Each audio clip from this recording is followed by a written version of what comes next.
ہم کل لائیو چلا رہے تھے نہیں ویڈیو بنا لیں گے تو آگے لوگ کلیئرٹی نہیں آ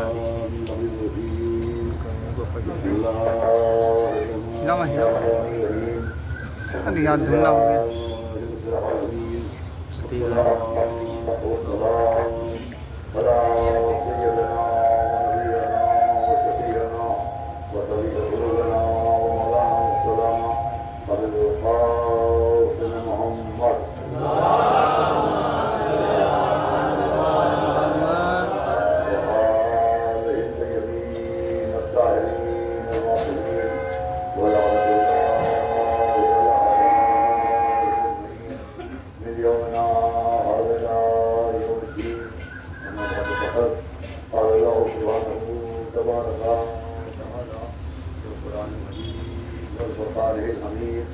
بسم الله الرحمن الرحيم ولقد كرمنا بني آدم وحملناهم في البر والبحر ورزقناهم من الطيبات وفضلناهم على كثير ممن خلقنا تفضيلا يوم ندعو كل أناس بإمامهم الصلوات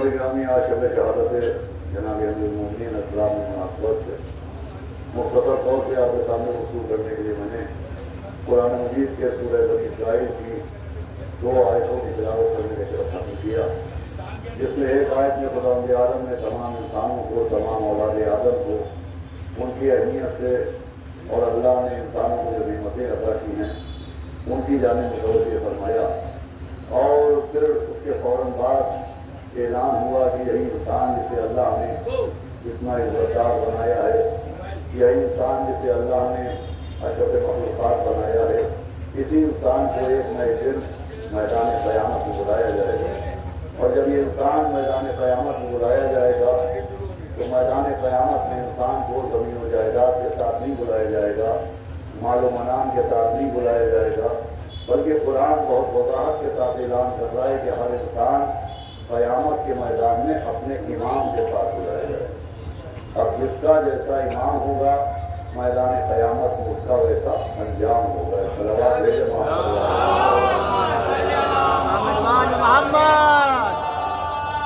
گرامی، اللہ اس آیت کے ذریعے ہر انسان کو آگاہ کر رہا ہے، ہوشیار کر رہا ہے، متنبہ کر رہا ہے، متوجہ کر رہا ہے کہ میدان قیامت میں پہنچنے سے پہلے تم اسی دنیا میں فیصلہ کرو کہ تم کس امام کے ساتھ آنا چاہتے ہو۔ وہ امام جو میدان قیامت میں تمہاری ذلت کا سبب بنے اس امام کے ساتھ آنا چاہتے ہو، یا وہ امام جو میدان قیامت میں تمہاری جنت کا سبب بن جائے اس امام کے ساتھ آنا چاہتے ہو۔ اب امام کیسا ہونا چاہیے؟ امام برحق کون ہے؟ من اللہ امام کون ہے؟ اللہ نے امام کسے بنایا ہے؟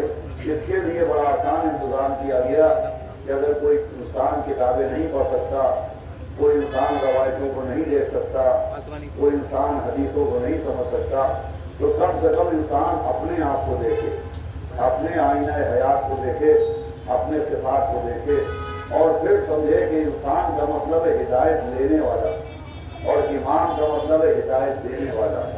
جب اللہ نے ہدایت لینے والوں کو اتنا افضل والا بنایا ہے تو ہدایت دینے والوں کو کیسا بنایا ہے؟ جب انسان کو ایسا بنایا ہے تو امام کیسا ہوگا؟ دیکھیے، انسان اگر چاہے تو خود اپنے جسم پر غور کرے تو اسے معرفت امام حاصل ہو سکتی ہے۔ اس کے لیے چھوٹا سا واقعہ میں سناتا ہوں کہ ہمارے آپ کے چھٹے امام جعفر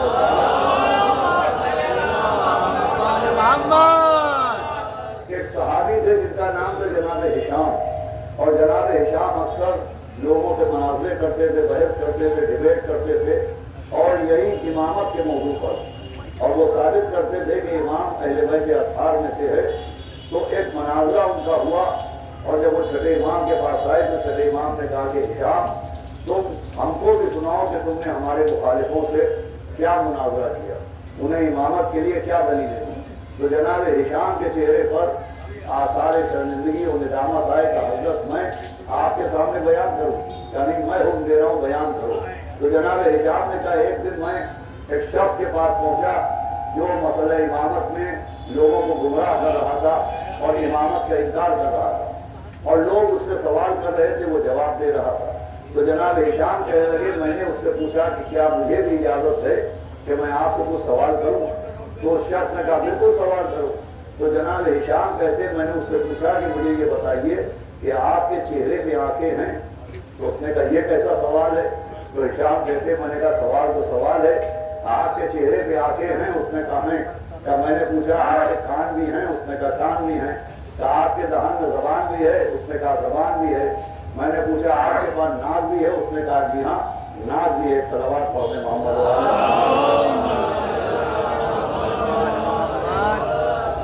بہت غور سنیے گا۔ جناب ہشام کہتے ہیں جب میں نے سوال کیے تو اس نے کہا بھئی یہ کیا سوال کر رہے ہو؟ یہ آنکھوں کا کیا مطلب اور کانوں کا کیا مطلب؟ تو میں نے کہا یہ بتائیے آپ اپنی آنکھوں سے کیا کام لیتے ہیں؟ تو کہا میں آنکھوں سے دیکھنے کا کام لیتا ہوں۔ کیا زبان سے کیا کام لیتے ہیں؟ کیا زبان سے بولنے کا کام لیتا ہوں؟ کیا کانوں سے کیا کام لیتے ہیں؟ میں نے کہا کانوں سے سننے کا کام لیتا ہوں۔ کیا ناک سے کیا کام لیتے ہیں؟ میں نے کہا ناک سے میں سونگنے کا کام لیتا ہوں۔ تو ہشام کہتے میں نے اس سے پوچھا کہ اتنا بتائیے کہ آپ کے سینے میں دل بھی ہے؟ اور بتائیے گا۔ تو اس نے کہا ہاں دل بھی ہے۔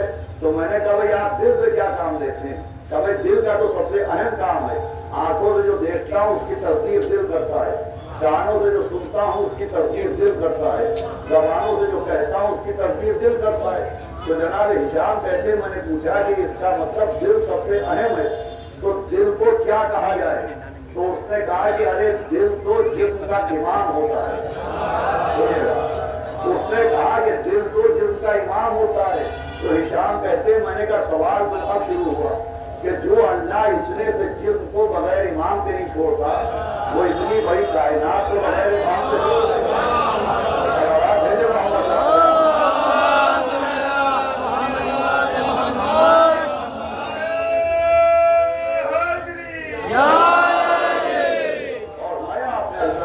انسان اگر خود اپنے اوپر غور کرے تو انسان کو ہدایت مل سکتی ہے، امام کو پہچان سکتا ہے۔ چنانچہ اعلان ہوا وَلَقَدْ كَرَّمْنَا بَنِي آدَمَ کہ ہم نے اس انسان کو بے پناہ عزتیں عطا کی، وَحَمَلْنَاهُمْ فِي الْبَرِّ وَالْبَحْرِ، اور سمندروں میں کی خشکیوں میں بھی اس انسان کو ہم نے سہولتیں عطا کی۔ اب دیکھیے جو سہولت کا ذکر ہو رہا ہے اور دو منزلیں ذات رحمت نہیں کہ وَحَمَلْنَاهُمْ فِي الْبَرِّ وَالْبَحْرِ، یہ آیت یہ کہہ رہی کہ ہم نے اس انسان کو زمینوں میں اور سمندروں میں سواریوں کی سہولتیں دی۔ تو اس کا مطلب یہ ہے کہ یہ سواریاں جس کے ذریعے انسان سفر کرتا تھا، یعنی وہ ناؤ، وہ جانور، وہ اونٹ، وہ گھوڑے، جس کے ذریعے ماضی میں پرانے زمانے میں انسان سفر کرتا تھا، ان کو اللہ نے انسان کے لیے مطیع و فرما بردار بنایا۔ اسی لیے ہم آپ جب سواری کو بیٹھتے ہیں تو ایک دعائے سفر پڑھتے ہیں۔ وہ دعا یہ ہے کہ بسم اللہ الرحمن الرحیم سبحان الذی سخر لنا ھذا، کہ بے نیاز ہے وہ خدا جس نے سواری کو میرے لیے مسخر کر دیا۔ مسخر کا کیا مطلب ہے؟ مسخر کا مطلب یہ ہے کہ اس کا کنٹرول میرے ہاتھ میں دے دیا، اسے میرا مطیع بنا دیا، اسے میرا فرما بردار بنا دیا۔ اسے کہتے ہیں مسخر ہونا۔ صلوات پڑھے محمد بھائی میری طرف متوجہ رہیے، اسے کہتے ہیں مسخر ہونا۔ مسخر ہونے کا مطلب وہ گھوڑے، وہ اونٹ جس کے ذریعے انسان سفر کرتا تھا، اللہ نے اسے انسان کا مطیع و فرما بردار بنا دیا۔ حالانکہ وہ جانور بھی اللہ کی مخلوق ہے اور انسان بھی اللہ کی مخلوق ہے، مگر اللہ نے انسان کو اتنا عزت دار بنایا کہ حیوانوں کو انسان کا مطیع بنا دیا۔ مالک وہ ہے، مختار ہمیں بنا دیا، خلق اس نے کیا ہے، اختیار ہمیں دے دیا۔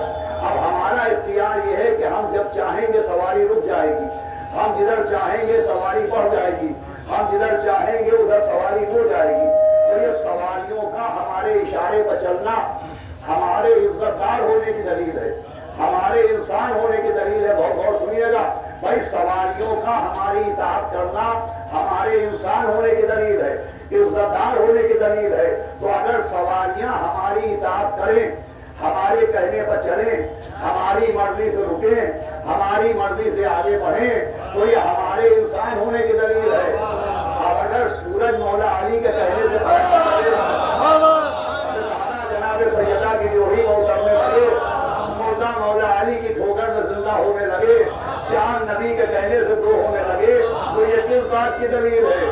مجھے کہنے دیجئے کہ سواریوں کا ہمارے اشارے پر چلنا ہمارے انسان ہونے کی دلیل ہے، کائنات کے ذرے ذرے کا اہل بیت کی اطاعت کرنا اہل بیت کے امام ہونے کی دلیل ہے۔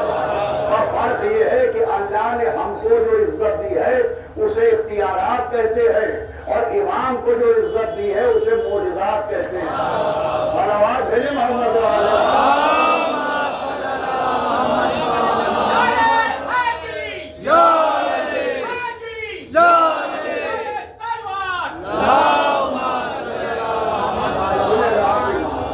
یہ جو معجزات امام ہیں، یہ جو مولا کے معجزے ہیں، یہ ان کے عزت دار ہونے کی دلیل بھی اور ان کے امام ہونے کی دلیل بھی ہے۔ انہی دلیلوں سے لوگ ان کی امامت کے قائل ہوتے ہیں۔ چنانچہ ایک واقعہ سناتا ہوں اور گفتگو کو تمام کر دیتا ہوں۔ وہ واقعہ یہ ہے، اور بڑے عالم اہل سنت علامہ سالمی نے اپنی تفسیر سالمی میں لکھا ہے کہ یونان کا رہنے والا ایک حکیم پیغمبر سے ملنے کے لیے مدینے چلا، اور جب وہ مدینے پہنچا تو مدینے پہنچتے پہنچتے پیغمبر اسلام دنیا سے جا چکے تھے۔ جب وہ مدینے پہنچا اس نے کہا کہ بھئی وہ کہاں ہیں جنہوں نے دعوی نبوت کیا ہے، دعوی رسالت کیا ہے؟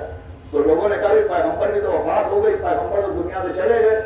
تو اس حکیم نے کہا کہ بھئی میں تو بڑی دور سے ان سے ملنے آیا تھا، اور میرے ملنے کا مقصد یہ تھا کہ میں پہلے ان سے نبوت کے لیے، رسالت کے لیے گفتگو بھی کروں گا اور ان کا علاج بھی کروں گا۔ تو لوگوں نے کہا علاج کی کیا بات کر رہا ہے؟ تو اس نے کہا کہ جب میں مدینے کے لیے چلا اور میں مدینے میں داخل ہوا تو لوگوں نے مجھے بتایا کہ وقت آخر پیغمبر کو بخار آیا تھا، اور بخار اتنا تیز تھا کہ اس کا اثر ان کے دماغ پر ہو گیا۔ تو میں حکیم ہوں، میرے پاس ایک دوا ہے جس دوا سے بڑے مجنون کا جنون چلا جاتا ہے، بڑے سے بڑا دماغی مرض ظاہر ہو جاتا ہے۔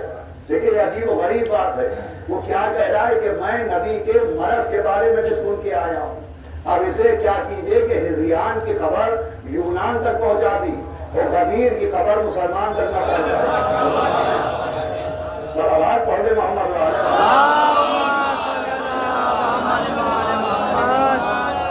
تو لوگوں نے کہا بھئی نبی تو رہے نہیں۔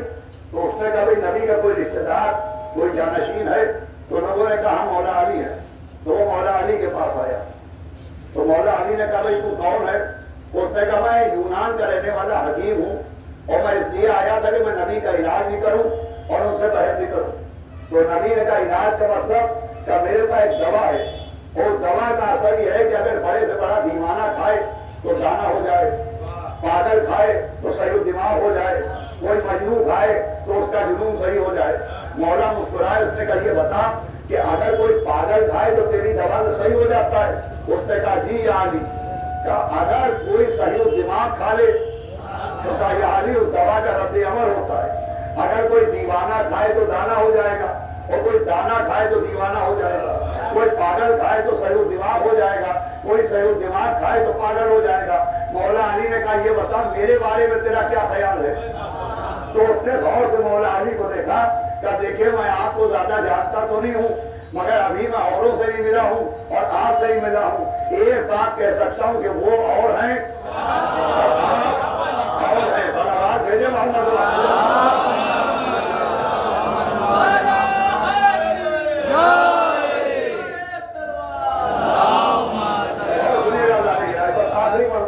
اس نے کہا وہ اور ہیں آپ اور ہیں۔ مولا علی نے کہا بھئی میرے دماغ کے بارے میں بتا۔ اس نے کہا یا علی ذرا سی گفتگو میں اندازہ ہو گیا کہ آپ کے جیسا ظہیر، آپ کے جیسا صاحب دماغ، آپ کا جیسا عاقل کوئی ہے نہیں۔ کہ تیری دوا کیا کہتی ہے؟ کہ میری دوا یہ کہتی ہے کوئی پاگل کھائے تو صحیح ہو جائے گا، کوئی صحیح دماغ کھائے تو پاگل ہو جائے گا۔ مولا نے کہا دوا نکالنا۔ اس نے دوا کی پڑیاں نکالی، مولا علی نے دوا کو اپنے دہن میں ڈالا۔ حکیم کے ماتھے پر پسینہ آیا، آنکھوں میں زردی آئی، چہرے پر سرخی آئی، ہاتھوں میں تھرتھری آئی، پیروں میں ناشا آیا۔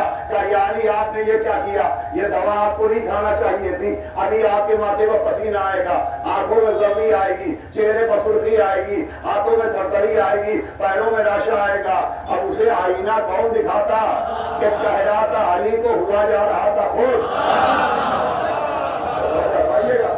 بولتے گا یعنی یہ آپ نے کیا کیا؟ یہ دوا آپ کو نہیں کھانا چاہیے تھی، یہ دوا آپ کے لیے نہیں تھی، لیکن کوئی بات نہیں، کھا لی تو کھا لی۔ ابھی میں دوسری دوا بناتا ہوں، اور جب تک دوسری دوا نہ بناؤ تب تک آپ اپنی جگہ سے اٹھیے گا نہیں۔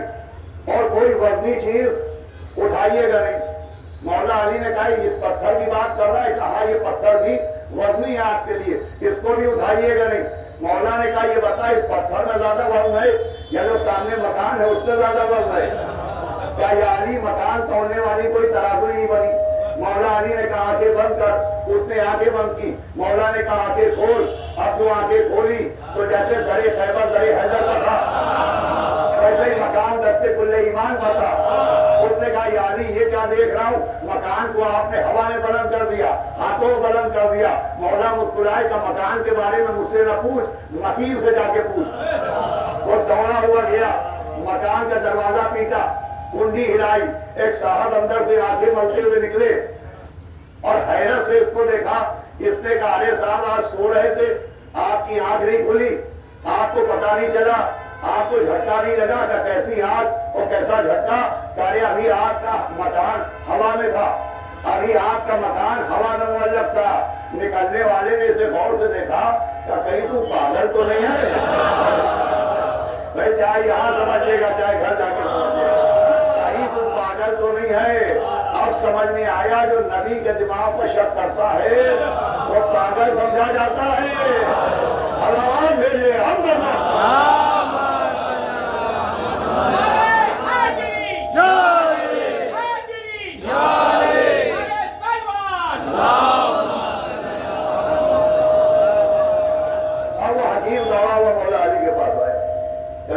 یہ میں نے کیا دیکھا تھا؟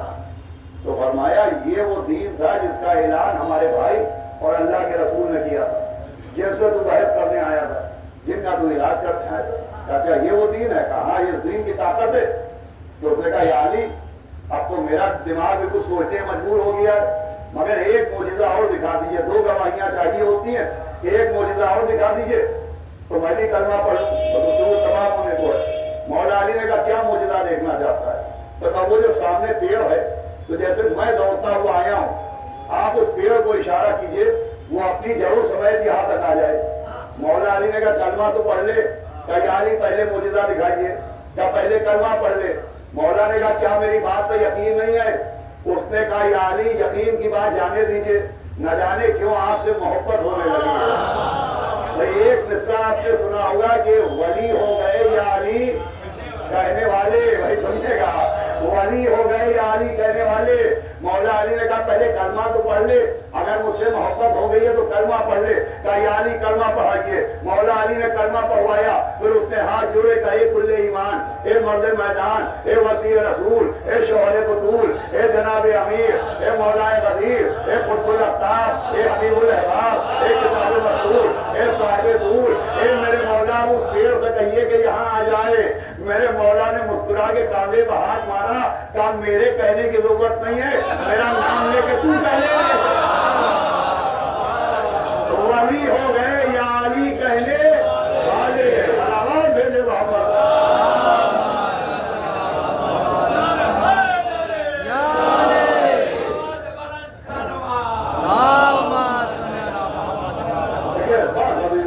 تمام اس واقعے سے کیا اندازہ ہوگا؟ امام کیسا ہونا چاہیے؟ امام ایسا ہونا چاہیے کہ جو خود ہی صاحب اختیار نہ ہو, اپنے چاہنے والوں کو بھی مختار بنا دے, اپنے چاہنے والوں کو بھی صاحب اختیار بنا دے. امام ایسا ہونا چاہیے کہ جو اس دنیا میں بھی عزت کا سبب بنے, آخرت میں بھی عزت کا سبب بنے. امام ایسا ہونا چاہیے جو اس دنیا میں ہی مدد کرے اور آخرت میں ہی مدد کرے. امام ایسا ہونا چاہیے کہ صرف دوست امام کا قصیدہ پڑھتے نظر نہ آئیں. امام ایسا ہونا چاہیے کہ ابن ملجم جیسا ظالم بھی کہے کہ یا علی آپ سے بہتر امام آسمان کی آنکھوں نے نہیں دیکھا. بھائی کلی کا تو روز ہے. ادھر مولا علی نے ابن ملجم سے پوچھا تھا آنے والی صبح کہ ابن ملجم کیا میں تیرا برا امام ہوں؟ تو اس نے کہا تھا یا علی آپ سے بہتر کسی آسمان کی آنکھوں نے امام نہیں دیکھا. کیا پھر مجھ پہ حملہ کرنے کا سبب, مجھے قتل کرنے کا سبب یا علی جیسے جہنم کی آگ کھینچ رہی. اللہ آپ کو بھی سلامت رکھیں, تمام مومنین کو, ہمارے جان بھائی تمام منتظمین کو سلامت رکھے کہ جو اتنی دور آپ یتیموں کے نگہبان کے تابوت کی شریک میں, وہ جو یتیموں کے منہ میں نوالے بنا بنا کے رکھتا تھا، وہ جو زخمیوں کے زخموں کا اپنے ہاتھ سے مرہم لگاتا تھا، کائنات کا مشکل کشا، کائنات کا حاجت روا، وہ صبح آنے والی ہے جسے صبح ضربت کہتے ہیں۔ آج آپ نے یہاں مسجد میں بیٹھ کے افطار کیا، یقیناً آپ کو وہ آخری افطار یاد آیا ہوگا جو مولا علی نے اپنی چھوٹی بیٹی جناب ام کلثوم کیا تھا۔ عزیزو یہی وقت تھا، یہی دن تھا کہ جب مولا کائنات نے آخری بار افطار اپنی چھوٹی بیٹی ام کلثوم کے گھر میں کیا۔ دیکھیں یہ جاتے جاتے دنیا سے جانے سے پہلے بیٹیوں سے محبت کوئی نئی بات نہیں ہے۔ ہم نے اسی خانوادے میں دیکھا کہ جب بھی کوئی امام دنیا سے جانے لگتا ہے تو اپنی بیٹیوں سے مظاہرہ محبت ضرور فرماتا ہے، چاہے وہ کوفے میں جناب ام کلثوم کے ساتھ ہو، چاہے کربلا میں 4 برس کی سکینہ کے ساتھ ہو۔ چلتے چلتے جانے والا امام اپنی بیٹی کو سینے ضرور لگاتا ہے۔ آج کی رات مولا کائنات نے افطار کے بعد مسلسل پوری رات عبادت پہ بسر کی، بار بار مصلے کے اوپر آتے ہیں، پھر نکل کے آنگن میں آتے ہیں۔ جناب ام کلثوم کہتی ہیں بڑی بڑی جنگیں ہو گئی، بڑے بڑے مارکے ہوئے، مگر میں نے کبھی اپنے بابا کے چہرے کے اوپر فکر کے آثار نہیں دیکھے۔ کہا مگر 18ویں ماہ رمضان گزرنے کے بعد جب 19ویں کی شب آئی تھی تو مولا کائنات کبھی مصلے بجاتے تھے، کبھی آنگن میں آتے تھے، آسمان کو دیکھتے تھے، فرماتے تھے انا للہ و انا الیہ راجعون۔ جناب ام کلثوم نے کہا بابا کیا کسی جنگ کی تیاری ہے؟ آواز دی بیٹی جنگ کی تیاری نہیں ہے، اپنے خدا کے پاس جانے کی تیاری ہے۔ یہ کہنے کے بعد مولا کائنات نے اپنی بیٹی کے یہاں رات بسر کی۔ کہا کہ جب نماز شب کا وقت آنے لگا مولا کائنات نے سر پر امامہ رکھا، دوش پر ادا ڈالی، اپنے بیت الشرف سے برآمد ہوئے کہ ایک مرتبہ وہ بطخیں جو آپ کے گھر میں پلی ہوئی تھی، وہ مرغابیاں جو آپ کے گھر میں پلی ہوئی تھی، انہوں نے چونچ سے مولا کائنات کے دامن کو پکڑ لیا، آوازیں بلند کرنے لگی، زبان بے زبانی سے کہتی یا علی گھر سے باہر نہ جائیے۔ مولا کائنات نے شفقت سے مرغابیوں کے پروں کے اوپر ہاتھ پھیرے اور آواز دی دیکھو ام کلثوم جب تک دانا اور پانی میسر ہو ان مرغابیوں کو گھر میں رکھنا، جب دانا پانی نہ ہو تو انہیں آزاد کر دینا۔ میں کہوں گا یا علی ارے بے زباں پرندوں کے پیاس کا اتنا خیال ہے، ارے ذرا کربلا آگے دیکھیے جہاں آپ کے چھوٹے چھوٹے بچے 3 دن کے بھوکے پیاسے ہیں۔ عزیزان گرامی مولا کائنات نکلے 2-4 منٹ مسجد کوفہ میں آئے، آپ نے نماز شب ادا کی، نماز فجر کا وقت قریب آیا، مولا کائنات گلدستہ اذان پڑھے، آپ نے اذان کہی، مولا کے ایک صحابی جناب حذیفہ یمان اپنے گھر میں تھے، وہ تھکے ہوئے تھے، اذان کی آواز آئی، ان کی بیوی نے کاندھا ہلایا کہ حذیفہ اٹھو، دیکھو مولا علی آواز دے رہے ہیں، اذان دے رہے ہیں۔ حذیفہ کہتے ہیں مجھ پر اتنی تھکان تھی کہ میں اٹھ کے پھر سو گیا، پھر ایک مرتبہ میری بیوی نے میرا کاندھا ہلایا، میں نے کہا خیریت تو ہے کیا اذان ختم ہو گئی؟ کہا اذان کی آواز نہیں آ رہی ہے، اب آواز آ رہی، علی قتل کر دیے گئے، علی شہید کر دیے گئے۔ عزیزو 2-3 منٹ میں تمام ہے۔ حذیفہ یمان کہتے ہیں میں گھر سے دوڑتا ہوا نکلا، میں نے دیکھا سب لوگ مسجد کی طرف جا رہے تھے مگر ایک آدمی بہت مشہور طریقے سے اپنے کو کمبل میں چھپائے بھاگ رہا تھا۔ جب میں نے قریب جا کے کہا کہ ارے تو کہاں جا رہا ہے، اس نے چہرہ چھپایا۔ حذیفہ کہتے ہیں مجھے شک ہوا، اب جو میں نے کمبل کھینچا تو کمبل کے اندر سے خون میں ڈوبی ہوئی تلوار نظر آئی۔ میں نے کہا لوگوں یہی میرے مولا کا قاتل ہے۔ ابن ملجم کے ہاتھوں میں رسیاں باندھی گئی، اب جو دیکھا تو مولا کائنات کے سر سے خون بہ رہا تھا، دونوں ہاتھوں سے مٹی سر میں ڈال رہے تھے۔ میں کہوں گا یا علی آپ کے سر پر زخم لگا، ارے آپ نے ہاتھوں سے مٹی ڈالی، ہائے آپ کا عباس، جب کربلا میں عباس کے سر پر گرد مارا جائے گا تو ہاتھ کٹے ہوئے ہوں گے۔ لیجیے ابن ملجم کو گرفتار کیا گیا، ہاتھوں میں رسیاں بندھی تھی، مولا علی نے رسیاں ڈھیلی کروائی، ابن ملجم کو ایک لیے پانی دینے کا حکم دیا، شربت پیش کرنے کا حکم دیا۔ میں کہوں گا یا علی ارے ابن ملجم کی رسیاں بھی کھلوا دیجئے، یا علی اسے پانی بھی پلوا دیجئے، مگر حسین کی آنکھوں میں ہاتھ رکھ دیجئے، ورنہ کل آواز ہے کہ بابا ارے آپ نے قاتل کو شربت پلا دیا، میرا اللہ 3 دن کا پیاسا ہے۔ لیجئے وہ ملک تمام مولا کائنات کو مولا حسن و مولا حسین حسین نے ایک گلیم میں لپیٹا لے کے بیت الشرف کی طرف چلے. وہ عالیہ کی صدائیں بلند تھی. مولا علی نے آنکھیں کھولی, چہرے سے اپنے خون صاف کیا, آواز دی بیٹا حسن ہم کہاں آ گئے؟ کہا بابا گھر قریب ہے. کہا ساتھ میں کون ہے؟ کہا چاہنے والے ہیں. کہا ان کو ہماری دعا کہہ دو, ان سے کہہ دو کہ یہ واپس چلے جائے. کہا بابا یہ آپ کی عیادت کو آ رہے ہیں.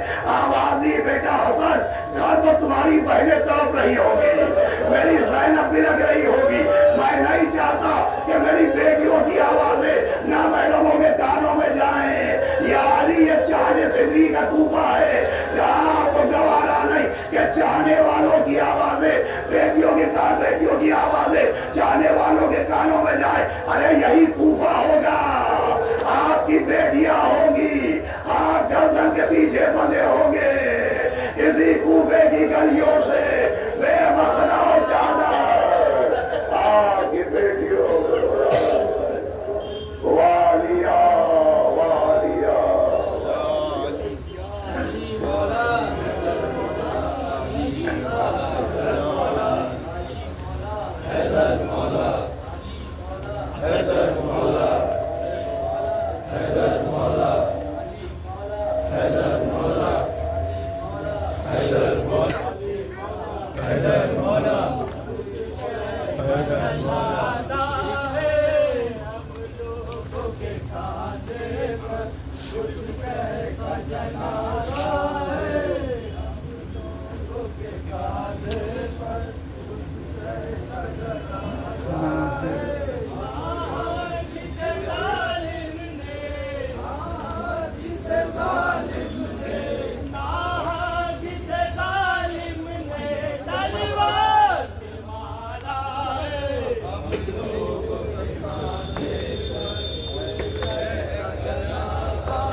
کے کانگے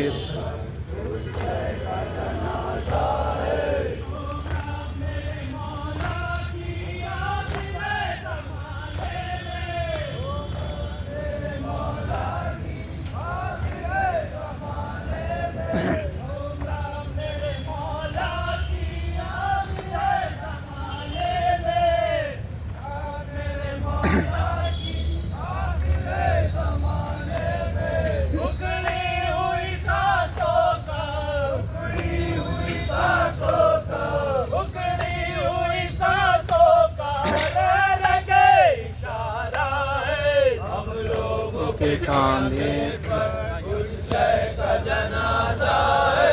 انجام اذیت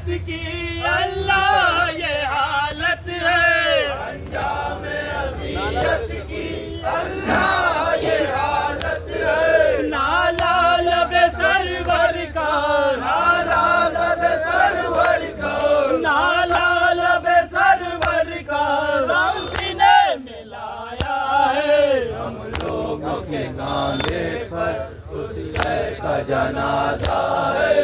یا علی مولا حیدر مولا، علی مولا حیدر مولا، علی مولا حیدر مولا، علی مولا حیدر مولا، علی مولا حیدر مولا، علی مولا حیدر مولا، علی مولا حیدر مولا علی مولا حیدر مولا علی مولا حیدر مولا علی مولا حیدر مولا علی مولا حیدر مولا علی مولا حیدر مولا، علی مولا حیدر مولا علی مولا حیدر مولا علی مولا حیدر مولا علی مولا حیدر مولا علی مولا حیدر مولا علی مولا حیدر مولا علی مولا حیدر مولا علی مولا حیدر مولا، علی مولا حیدر مولا علی مولا حیدر مولا علی مولا حیدر مولا علی مولا حیدر مولا علی مولا حیدر مولا علی مولا حیدر مولا علی مولا حیدر مولا علی مولا حیدر مولا علی مولا حیدر مولا علی مولا حیدر مولا حیدر مولا علی ہائے علی علی